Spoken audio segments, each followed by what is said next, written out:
Estamos de volta com o WW. Vamos continuar falando da relação Palácio do Planalto, Congresso Nacional. A Vector Research, do Leonardo Barreto, que está conosco hoje, fez um levantamento que evidencia a dificuldade legislativa de Lula neste primeiro ano do seu terceiro mandato.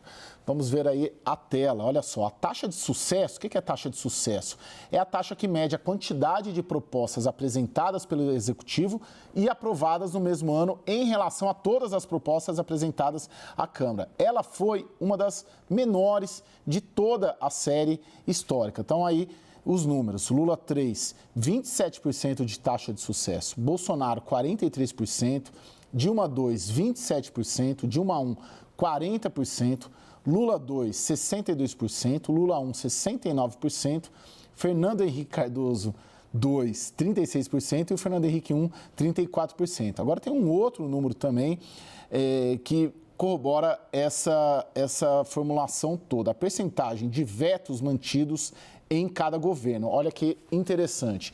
Governo Lula 3, 55,7% dos vetos foram mantidos. Bolsonaro, 60%, Dilma 2, 93%, Dilma 1, 98,5%, Lula 2, 98,7%, Lula 1, 98,4%, Fernando Henrique 2, 99,3%, Fernando Henrique Cardoso 1, 99,2%. Leonardo, dá uma geral para a gente, um overview da leitura política que a gente extrai dos dados que você nos forneceu aqui para o WW. Legal, Caio. Esses dados foram trazidos para a gente por uma pesquisadora da FGV, que deve ser colega da Grazi, que é a Joyce Luz, né? E ela forneceu para a Vector, outras instituições, e a gente teve a oportunidade de compartilhar. Olha, o governo, como você bem definiu na entrada do programa, é um sócio minoritário do Congresso nesse processo.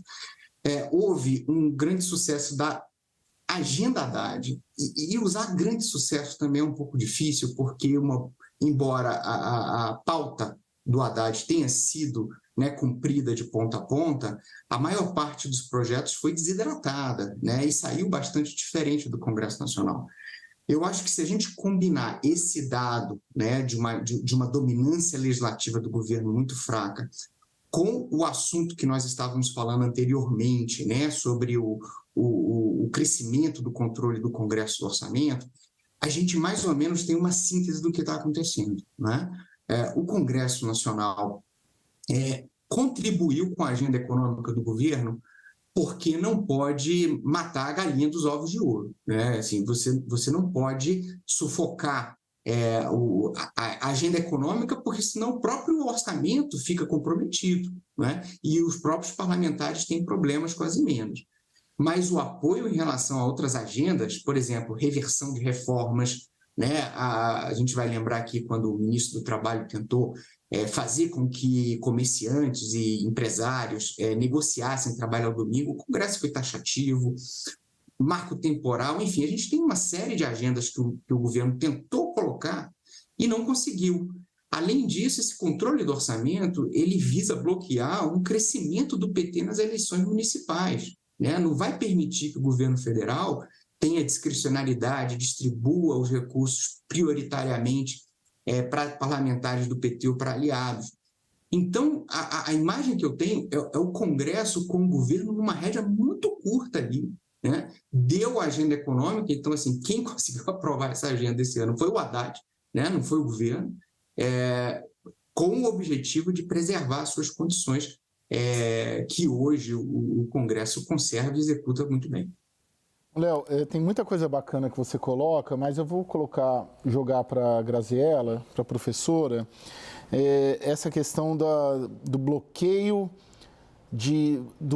que o Congresso faz a um possível avanço do PT nas eleições municipais. Não era algo que eu tinha refletido sobre isso. Professora, esse bloqueio, né, ao bloquear, por exemplo, recursos do PAC, ao bloquear, por exemplo, recursos do Minha Casa Minha Vida, que em princípio levariam a ganhos eleitorais para candidaturas vinculadas ao PT, o Congresso ele se mostra vamos dizer, entre aspas, antipetista, ou, na verdade, ele pega os recursos que iriam para esses programas e busca impulsionar as candidaturas do centro político, né, do centrão, que é quem comanda o Congresso Nacional? Existe, ainda que esses recursos não possam ser distribuídos de forma desproporcional para membros do PT, o PT ainda é o segundo maior partido e, portanto, que vai ter uma fatia muito relevante do fundo especial, que foi a quase 5 bi agora. A gente vai ter uma eleição municipal gorda como nunca e sem nenhuma dúvida, isso vai impactar de forma mais relevante os partidos maiores, porque a gente escolheu distribuir o recurso de acordo com o tamanho da bancada. E aí, de novo, retoma a reforma política de 2017. Às vezes eu pareço um disco furado, mas foi um momento muito relevante, muito decisivo, que a gente ainda está vendo os resultados dele, né? A gente está vendo os resultados na forma como são distribuídas essas emendas e a gente está vendo agora também o resultado em como vai se organizar a corrida eleitoral, porque os partidos apostam mais em candidaturas para deputado federal, porque justamente essas candidaturas vão refletir no que o partido vai ganhar no ciclo seguinte eleitoral. Então, essa reforma de 2017, ela deu muito poder à Câmara dos Deputados, não é nem ao Congresso Nacional. Quando a gente vê esse dado da dominância, e claro, ele precisa ser visto com um pouquinho de sal, como dizem os americanos, porque existe uma questão do tamanho do projeto, o que vem... cada projeto, ele chega, eu brinco que o processo legislativo, ele não é Uber, ele é trem. Né? Começa uma coisa, mas você não tem muita certeza onde vai dar e passa muita coisa pelo caminho. Então, muitas vezes, o próprio governo pega carona numa proposta que é do legislativo, como acontece o contrário também. Medida provisória tem muito acréscimo dentro do legislativo que depois vira um projeto de lei de conversão. Então, tem várias questões qualitativas que seriam interessantes de serem observadas. Mas, de todo modo, eu não tenho nenhuma dúvida que é mais uma faceta que a gente está vendo do legislativo se empoderando. E aqui a gente está falando na parte especificamente legal, né? O presidencialismo de coalizão sempre foi construído com a base de que o principal ator legiferante era o executivo, curiosamente. Agora, a gente está vendo um cenário um pouco diferente. O Pedro, o governo foi eleito com uma agenda à esquerda e o Congresso eleito com uma agenda à direita. Você apostaria que daqui até 26, em algum momento, o Palácio do Planalto, Lula, PT, vão tentar apresentar e oferecer ao Congresso Nacional parte da agenda com a qual ela foi eleita? Eu vou pegar 2 exemplos, mas vale para outros. Flexibilização do aborto, flexibilização das regras de controle de drogas, né, que são agendas caras para a esquerda, mas que Lula, nesse ano, sequer chegou próximo. Ou vão buscar as agendas consensuais? Olha, o governo nem se aproximou de apoiar as agendas chamadas identitárias. E muito menos as agendas que são historicamente ligadas ao PT. O presidente Lula foi eleito com uma promessa de revogar a reforma trabalhista. Os sindicatos estavam esperando que o governo tivesse uma postura mais proativa em relação às categorias, mas não teve. E não passou nem perto de revogar a reforma trabalhista e também não contemplou em nada as demandas dos sindicatos. Portanto, o governo não tem força política para bancar nenhuma agenda no campo da esquerda. E não vai mudar esse cenário, Caio, na minha avaliação, porque não existe oposição à esquerda no governo Lula. No governo Lula 1 e no governo Lula 2 ainda existia o PSOL. O PSOL era um partido que ainda pequeno, mas fazia barulho e se manifestava pressionando o governo em relação às agendas desse campo. Agora, o PSOL, depois da chegada do Guilherme Boulos, ele tomou conta do partido e colocou o PSOL na rota do governismo. Então, não há mais esse tipo de oposição e não há pressão também por parte dos sindicatos. Não vejo nenhuma das centrais sindicais brasileiras hoje ensaiando uma manifestação de cobrança nas ruas ao governo Lula. Então, se não há pressão por parte do campo da esquerda e ele está com uma agenda mais pragmática, tendo que resolver a questão econômica, não há nenhuma força motriz ali para impulsionar o governo a voltar às suas origens. Ô, Léo, e toda vez que o PT tentou implementar uma agenda própria, né, principalmente no primeiro semestre, deu com burros na água, né? Assim, revisão do decreto de saneamento, derrotado. Um ensaio até de uma revisão da reforma trabalhista nem levou adiante. E volta a uma das questões essenciais do campo da análise política, da ciência política, que nós, jornalistas políticos, também acompanhamos muito, que é o poder de agenda. O poder de agenda, hoje, é completamente nas mãos do Congresso Nacional em relação ao Executivo, não? Completamente. E tem o papel do judiciário aí que a gente tem que ver até onde o PT vai buscar apoio, né, no STF. Eu acho que nem o STF tem muito interesse nisso, porque entraria numa briga política que não tem condições de bancar durante muito tempo. Agora, a gente tem que notar um detalhe interessante que aconteceu nessa semana. Pela primeira vez, pelo menos que eu tenha notado, o presidente Lula reconheceu que tem um governo de minoria, né? Que a esquerda tem uma minoria. Existe um cenário de muita desconfiança de ambas as partes. O Congresso não gosta do governo, o governo não gosta do Congresso. Mas eles criaram um equilíbrio, né? Onde o governo conseguiu recompor suas pautas sociais, ganhou um belo de um cheque, né, lá atrás, na tal da PEC da transição, quase 170 bilhões de reais para governar, conseguiu recompor todas as suas políticas sociais. O marco fiscal é bem tranquilo, né, comparado com outras regras que havia lá fora. A pauta Haddad passou, né? Então, assim, o Congresso deu ao governo o básico, mas o Congresso sabe o objetivo do PT, né? O objetivo do PT é construir uma nova hegemonia, né? Isso não é nada não é segredo, faz parte do DNA do partido, sempre é essa agenda, e esse Congresso já sofreu com essa hegemonia, né? Lá atrás a gente lembra de como Lula, Dilma atropelavam as agendas, né? E a gente sabe aonde que isso pode chegar. E acho que o Congresso, ele hoje toma cuidados para essas coisas não acontecerem, e não vai dar, né, para o governo mais do que ele acha necessário para manter essa máquina andando, que hoje é muito favorável para uma elite do Congresso Nacional, né, que é esse colégio de líderes. Esse governo é muito interessante, esse estado de coisas é muito interessante para os líderes, tanto do Senado quanto da Câmara. E para a gente que cobre, né? E acompanha, né, Léo? Professora Graziela, a gente está não esquecendo, né? Não é proposital, mas de colocar na mesa o outro lado ali também da Praça dos Três Poderes, que é o Supremo Tribunal Federal. Vamos colocar o Supremo um pouco na mesa aqui, que é muito importante. O Supremo é um agente político cada vez mais nos últimos anos na política brasileira. Desse estado de coisas que nós estamos tratando aqui, dessa hipertrofia do Congresso em relação ao Executivo, como que o Supremo Tribunal Federal, na sua percepção, ele tem observado esse jogo político? Nós, pelo menos jornalistas políticos, temos observado e atentado muito ao fato do Supremo ter uma aliança política praticamente com o Palácio do Planalto. Como que ele entra nesse jogo? Porque eu já estou concluindo, perdão. Se o Congresso tem uma supremacia em relação ao Executivo, a leitura que nós, pelo menos, ou grande parte do jornalismo político tem, é de uma supremacia do Supremo sobre os outros dois poderes. E como que ele se insere nesse estado de coisas todas que nós estamos colocando aqui? Bom, esse ponto é muito interessante, realmente, Caio. Acho que supremacia, talvez, eu acho que seria uma palavra um pouco exagerada para tratar desse termo. Certamente, a gente tem um legislativo muito empoderado em relação ao executivo, do ponto de vista histórico, e a gente tem um judiciário muito mais atuante, muito mais politicamente engajado, até poderia se dizer.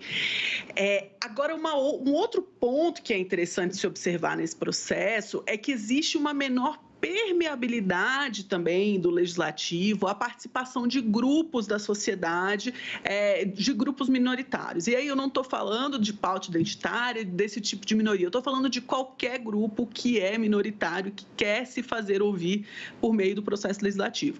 Esses grupos têm tido muita dificuldade de acessar o processo legislativo, que foi muito centralizado, sobretudo nos últimos 4, 5 anos, que foi uma consequência de uma percepção do que o líder entende por projeto legislativo e aquele produtivismo enorme dele, com a pandemia, que obrigou os processos a serem mais centralizados, o afastamento social, enfim. Então, as pessoas não conseguem acessar, os grupos não conseguem acessar o processo decisório no legislativo e estão procurando o judiciário, né? E, ao mesmo tempo que é muito ruim que o judiciário trabalha um pouco com essa quase usurpação de competência do legislativo, é pior ainda que esses grupos não consigam acessar o poder público de forma nenhuma. Então, no meu ponto de vista, a gente precisa olhar para o legislativo e retomar alguns instrumentos para a participação social, e aí eu estou falando de grupos empresariais, de movimentos sociais, de todos os grupos possíveis, né? Bem pluralista, cientista política aqui, mas eles precisam ter formas de acessar o poder público, e o ideal é que esse acesso seja feito via legislativo, e isso está muito comprometido hoje, e o resultado é que a gente tem um judiciário muito fortalecido, e agora, inclusive, um legislativo incomodado, sobretudo o Senado, que está tendo dificuldade de encontrar o seu espaço nessa equação aí, em que a Câmara está super fortalecida depois das reformas de 2017, o Executivo que perde um pouco a sua capacidade de agenda e de se colocar no processo de fazer leis, e o Judiciário que cresce muito. Então, o primeiro a se incomodar foi o Senado, e vamos ver se esse incômodo vai ser o suficiente para mexer um pouco nesse balanço o ano que vem. Ô Pedro, nesse sentido, a ida do Flávio Dino para o Supremo Tribunal Federal, a ideia do Lula foi o quê? Olha, o Flávio Dino ele tem um perfil ao mesmo tempo combativo e também tem um perfil político e conciliador. Eu acredito que o presidente tenha apostado no Flávio Dino para, ao mesmo tempo, fazer uma aproximação entre o Senado e o STF, já que ele tem um mandato de senador, que ele não usufruiu, vai ficar pouco tempo nesse cargo, então ele conversa de igual para igual com os seus pares e também vai defender a agenda. O presidente Lula deve esperar isso do Palácio do Planalto no STF e, eventualmente, a agenda do próprio presidente Lula. Acredito que esse seja o perfil que o presidente espera que o Dino tenha lá. Que o Flávio Dino, então, na sua percepção, sendo um distensionador das relações, principalmente do Congresso, com o Supremo Tribunal Federal. Mas também, no momento em que for necessário partir para o combate, o presidente Lula tem um aliado de fato ali, que ele confia e que, se precisar partir para o embate com outros ministros do STF, ele pode contar com o Dino para isso. Ô, Léo, vamos colocar o Supremo nisso, a gente fala um pouquinho mais de Flávio Dino, mas a sua visão do Supremo nesse espírito das coisas que a gente está chamando aqui hoje no programa? Olha, eu acho que a principal manifestação do crescimento do poder do Supremo, e aí eu vou criar uma polêmica aqui com o Pedro, eu tenho a sensação que o Dino foi uma escolha do próprio STF. Talvez ele entre no rol dos ministros que foram escolhidos pela própria Corte, porque, se a gente se lembra, o Dino ele não era o número 1 ali da lista do presidente Lula na véspera da decisão. E aí, quando o Senado aprova a PEC 8, né, que regulamenta as decisões monocráticas, o STF reage muito violentamente, né, e, de certa maneira, os ministros pressionam o Lula pelo nome do Dino, e não apenas isso, no período entre a indicação e a sabatina, o jornalismo de bastidores deu que os ministros ligavam para os senadores fazendo campanha a favor do Dino. Então, me parece que essa é uma prova de que a agenda, de que o STF criou pernas próprias aí, talvez uma agenda própria, que vai ter pelo menos duas pernas, né? A primeira é claramente agir como um moderador do processo político brasileiro, tirando alas radicais do processo político, alas que ele considera radicais do processo político, e tentando disciplinar o funcionamento das eleições. A segunda é, eventualmente, fazer isso que a professora Graziella pontuou brilhantemente, né? Colocar pautas na agenda política que o Congresso está tentando segurar ou não reconhece. E aí, é claro, se a gente somar que o governo pode começar a recorrer ao STF sobre derrotas políticas que enfrentou no Congresso Nacional, a gente tem uma combinação, né, que tem tudo para gerar um encontro de placas tectônicas, né, na política brasileira, com todos os eventos decorrentes disso, né? Eu falo, claro, de terremoto, confusão e enfim, mudanças de fundo, né? Mudanças institucionais. Ô, Léo, agora, esse Estado hoje, você vê alguma perspectiva de alteração de um Supremo um pouco mais, não mais frágil, mas menos forte, um Executivo um pouco mais forte, um equilíbrio maior entre os três poderes num cenário de curto ou médio prazo? Eu vejo um interesse das elites políticas em fazerem um processo de descompressão. Tá? Eu vejo um interesse do presidente, eu vejo o interesse dos líderes do Congresso e vejo o interesse do próprio STF. Acho que essa é uma agenda que une, né, as lideranças. Agora, tem que ver se a conjuntura vai permitir esse processo. Não é? Se o presidente da República começar a acionar o Congresso para reverter derrotas, né, que ele sofre, você vai ter uma reação em cadeia que provavelmente vai ser a aprovação de uma PEC lá no Congresso que reduza poder monocrático, né, vai ser uma PEC que reduz o número de partidos que pode acessar o Supremo, né, mandatos. Então, assim, eu acho que a gente está numa página da história que ela não está escrita, sabe?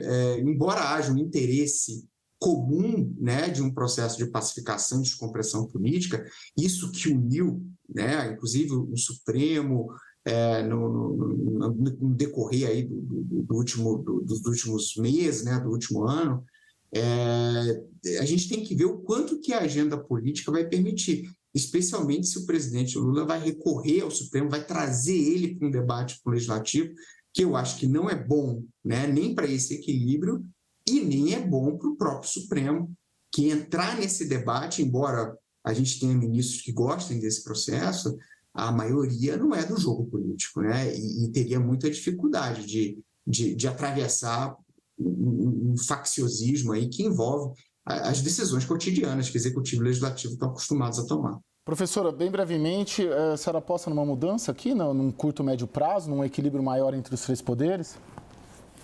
Tem um ponto específico que eu vejo de mudança, que é o momento político do Lira. O fato de o Lira estar enfraquecido por não poder se reeleger pode tornar o processo menos centralizado na Câmara.